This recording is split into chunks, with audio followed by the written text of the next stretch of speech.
para pemirsa sekalian dimanapun berada. Assalamualaikum warahmatullahi wabarakatuh.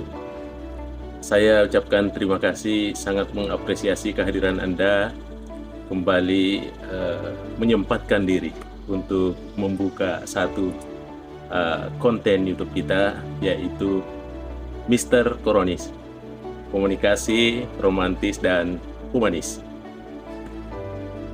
Baik para pemirsa sekalian, tentunya konten ini selalu berbicara tentang komunikasi, ya, atau ilmu komunikasi. Namun tentu kita sadari bersama bahwa ketika kita belajar tentang komunikasi, dimanapun kita belajar, apakah di dalam negeri atau di luar negeri, tentu saja bervariasi apa yang kita terima, baik dari guru atau dosen kita. Tentunya mereka pun cara mengajarnya tentu berbeda-beda. Perbedaan itu tentunya bukan sesuatu masalah, tetapi perbedaan itu justru menambah inspirasi kita, menambah referensi kita untuk lebih bersemangat menerima pelajaran. Bayangkan kalau semua guru kita, semua dosen kita sama cara mengajarnya, tentunya mahasiswanya tidak bersemangat karena tidak variatif. Oleh karena itu, ketika dia berbeda metodenya, penyampaiannya, penampilannya, dan caranya membawakan materi terkait dengan persoalan komunikasi, tentunya tidak masalah. Itu adalah merupakan satu kesempatan terbaik untuk menerimanya dengan baik, karena dilakukan secara bervariasi. Baik para pemirsa sekalian, dengan keberbedaan itu yang ditampilkan oleh para guru atau para dosen kita, ya tentu banyak yang dikenal. Dan tentu masing-masing punya keunikan-keunikan tersendiri. Ada ciri khas masing-masing yang ditampilkan sehingga dapat menjadikan sesuatu yang terbaik di depan kelas. Yang pasti bahwa apapun yang dilakukannya di depan kelas itu adalah merupakan cara terbaik untuk dirinya. Pada kesempatan ini, para pemirsa sekalian, saya juga mengenang, ya, ada guru saya, ada dosen saya, tentu dosen dalam bidang ilmu komunikasi. Ada 4 dosen saya dalam ilmu komunikasi ini, saya mengenangnya sampai sekarang dan tidak pernah saya lupakan. Tentu karena ada keunikan-keunikan yang ditampilkan selama dia belajar dan mengajar di depan kelas. Berikut yang pertama. Yang pertama itu adalah ada dosen saya namanya Miyako, Ibu Miyako. Ya, tentu Miyako itu berkebangsaan Jepang. Itu dosen saya waktu saya belajar di salah satu tempat kursus di Selandia Baru, New Zealand. Beliau itu sangat komunikatif cara mengajarnya. Ya, dan Ibu Miyako tentunya sangat friendly terhadap mahasiswanya. Sehingga dengan demikian tentu mahasiswa merasa senang menerimanya. Ya, tentu saja ini unik karena di samping cara mengajarnya yang begitu baik, tentu juga dari segi namanya, ya, Miyako ini sangat familiar di Indonesia. Sehingga ini saya merupakan satu keunikan. Yang kedua, ya, setelah saya belajar di Massey University di Selandia Baru, ya, ada lagi satu dosen saya, ya, namanya Ibu Masako.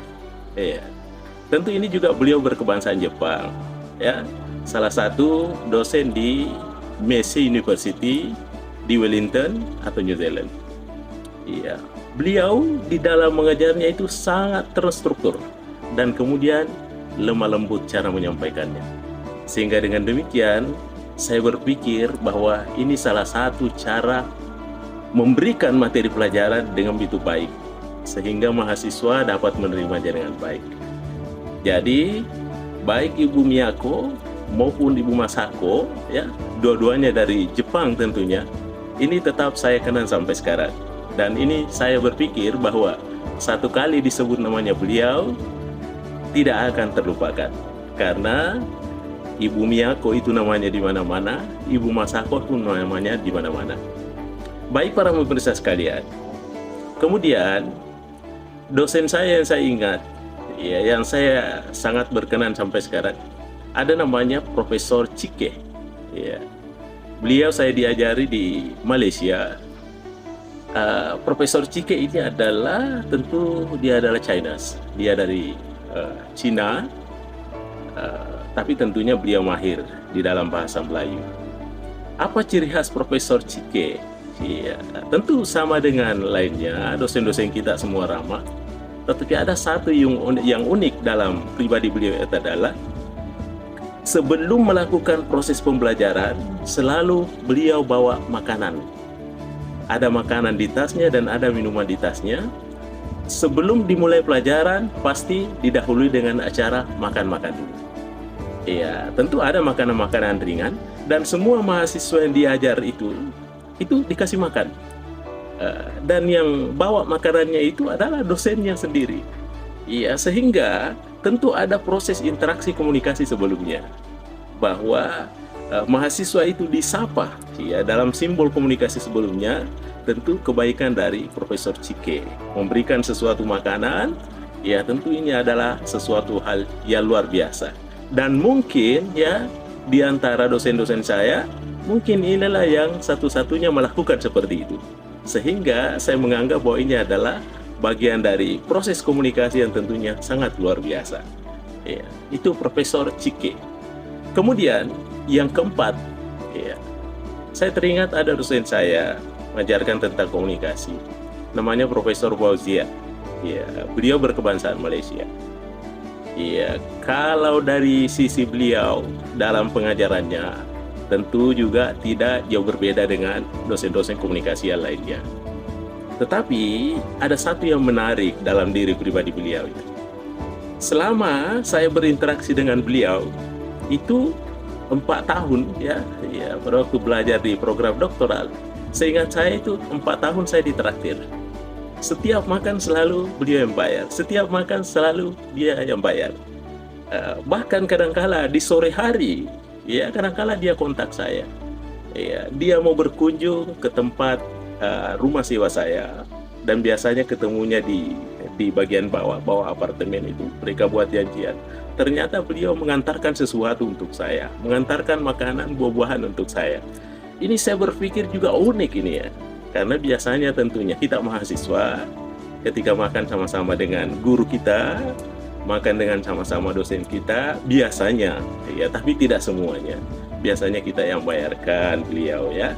Tapi ini lucu, ini unik, karena setiap kali saya mau bayar, selalu beliau menolak.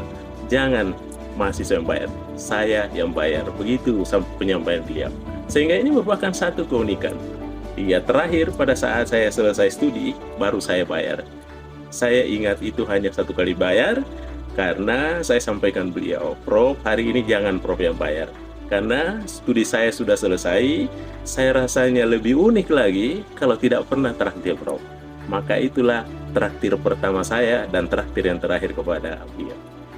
Inilah ya dosen-dosen yang merasa saya unik ya selama saya belajar. Ya, dan tentunya ini bisa dijadikan satu referensi. Ya, di mana-mana kita belajar itu sama teorinya. Teori komunikasi di Indonesia dengan di luar dari Indonesia tentu sama.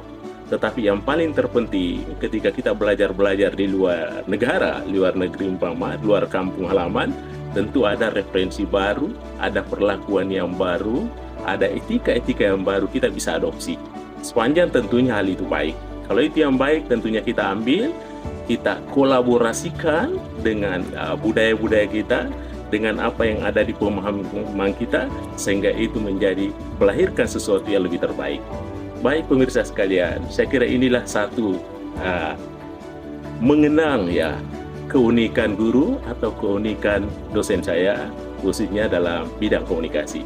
Demikian, terima kasih. Assalamualaikum warahmatullahi wabarakatuh. Halo guys. Halo Mr. Koronis. Jangan lupa